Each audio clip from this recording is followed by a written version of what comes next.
ரொம்ப போர் அடிக்குத. கை வேற நம்மன்னு வருது. யாருக்கு கால் பண்ணலாம்? சரி, நம்ம கவிதாக்கா கால் பண்ணுவோம். அவங்க கிட்ட கால் பண்ணி ஊரில் என்ன நடக்குதுன்னு கொஞ்சம் இன்ஃபர்மேஷன் கேதர் பண்ணுவோம். இந்த அக்கா வேற அவங்களுக்குலாம் எல்லாம் தெரியுன்ற மாதிரி பண்ணுவாங்க. சரி, பொறுத்துப்போம். ஹலோ கவிதா அக்கா, எப்படி இருக்கீங்க? நான் அமிதா பேசுகிறேன். நல்லா இருக்கீங்களா? ரொம்ப நல்லது. நானும் இங்கே நல்லா இருக்கேன். ஊரில் எல்லோரும் எப்படி இருக்காங்க? நல்லா இருக்காங்களா? இங்கே எல்லோரும் ரொம்ப நல்லா இருக்காங்க. ஆமாம், பின்ன ஊரில் வேறு ஏதாவது விசேஷங்கள் ஏதாவது உண்டா? யார் அந்த பக்கத்து தெருவில் இருப்பாங்களே, நிஷா அக்கா தானே? வீடு போடுறாங்களா? பேஸ்மெண்ட் மட்டுமே 20 லட்சத்துக்கா? அவங்க வீடு கட்டுறாங்களா இல்லை அம்பானி பங்களா கட்டுறாங்களா? நான் மட்டும் போன வாட்டி போகும்போது என்கிட்ட பஞ்சப்பாட்டு பாடினாங்க. இப்போ பாருங்கள், பேஸ்மெண்ட் மட்டுமே 20 லட்சத்துக்கு போடுறாங்க.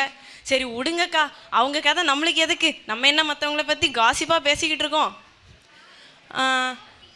ஓ ஆமாம், அப்புறம் அவங்களோட பொண்ணுக்கு கல்யாணம்னு சொன்னாங்க.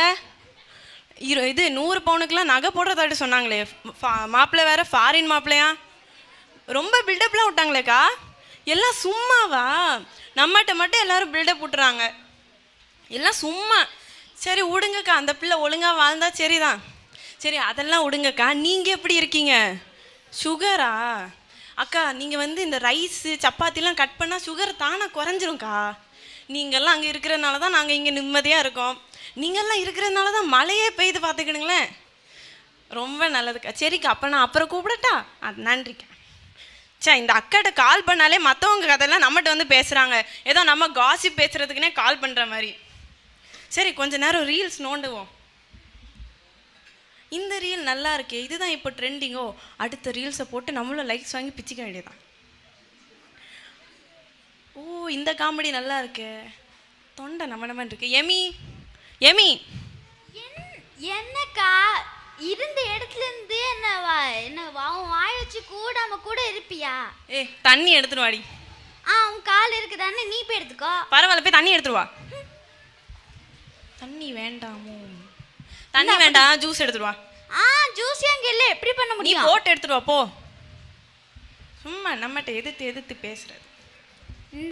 சரி, இந்த சைடு வலிக்குது, கொஞ்சம் அமுக்கி விடு. சரி சரி போதும். இன்னைக்கு வேலைக்கு போக சுத்தமாக மனமே இல்லை. இன்னைக்கு சிக் லீவ் போட்டுருவோம். Hello sister. Good morning sister. Very nice to meet you. Sister, I have very high fever. very high fever. Yeah sister, I went to the hospital. They said it looks like I have got dengue fever. You're very high fever. I'll take care of myself. Yeah sister, you also take care of yourself. Thank you sister. I'll have 1 day sick leave sister. One day enough. Thank you sister, thank you. எந்த காலேஜில் படித்தாங்க? டெங்குன்றேன் குவைத்தில் உடனே நம்பிட்டாங்க. சரி, நாளைக்கு சர்ச்சுக்கு போகணும். போய் ஃபாஸ்ட்டாக தூங்குவோம்.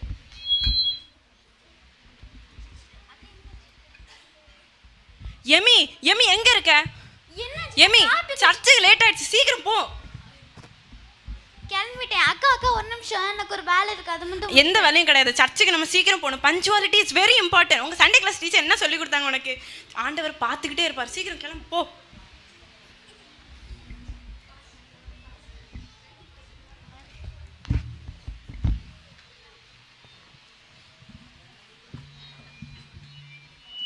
ஆராதனைக்கு முன்பாக ஜெபம் செய்வோம்.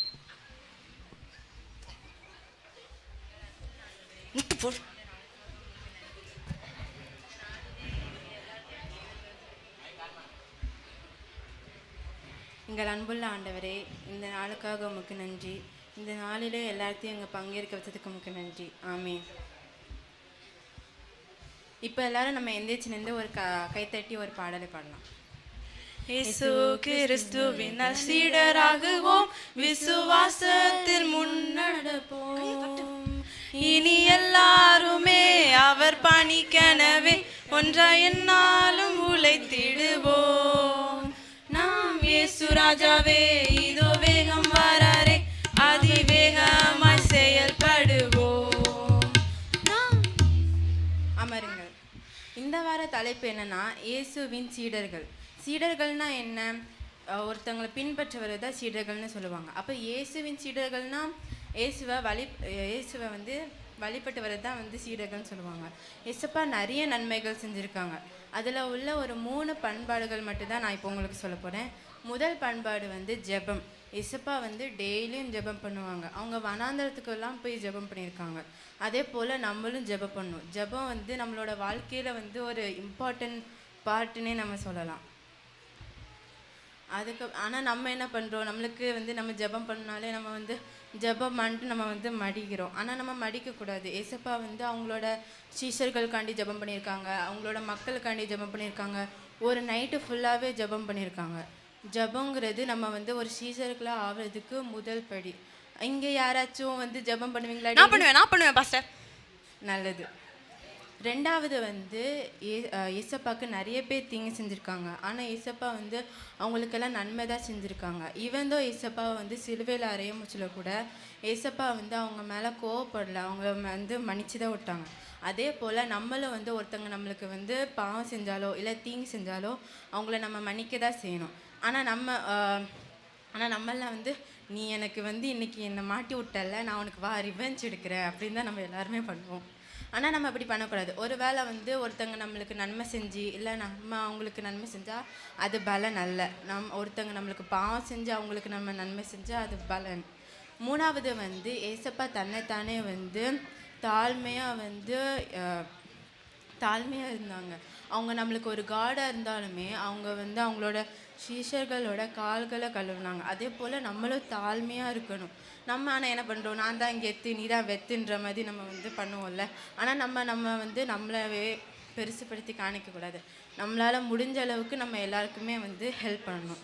இன்றைக்கி நம்ம வந்து கற்றுக்கொண்ட இந்த 3த்தையும் நம்ம வாழ்க்கையில் வந்து நம்ம யூஸ் பண்ணிக்கணும். ஆராதனைக்கு முடிவாக ஜெபம் செய்வோம். எங்கள் அன்புள்ள ஆண்டவரே, இந்த நாளிலே நாங்கள் கற்றுக்கொண்ட இந்த 3 பண்பாடுகளையும் எங்கள் வாழ்க்கையிலே நாங்கள் வந்து பயன்படுத்த எங்களுக்கு கிருபை தாங்க. ஆமீன். Pastor praise the Lord. அப்புறம் நீங்கள் போன வருஷம் ஏதோ ஞானஸ்தானம் எடுக்கிறதா பேசிட்டு இருந்தீங்க, இன்னைக்கு என்னாச்சு?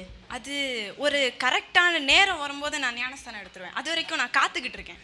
இல்லை இன்னும் இந்த கர்த்தர் வருகைக்காரன் நெருங்கிக்கிட்டே வருது, எப்படி? அதான் நான் வந்து ஒரு நேரம் வந்தோடனே டக்குன்னு போய் ஞானஸ்தானம் எடுத்துருவேன். எவ்வளோ நாள் தான் வெயிட் பண்ணிட்டு இருப்பீங்க? காத்திருப்போம் பாஸ்டர். இந்த மாதிரி நம்ம நிறைய நம்மளோட வாழ்க்கையில் வந்து வீட்டில் ஒரு மாதிரியும் சர்ச்சில் ஒரு மாதிரியும் நம்ம வந்து பிஹேவ் பண்ணிகிட்டு இருக்கோம். ஏசப்பா பைபிள் என்ன சொல்லியிருக்காங்கன்னா, நம்ம 2 எஜமான்களுக்கு வந்து வேலை செய்ய முடியாது. அதில் ஏசப்பா ஒரு எஜமான உலகமாகவும் இன்னொரு எஜமான சபையாகவும் மீன் பண்ணுறாங்க.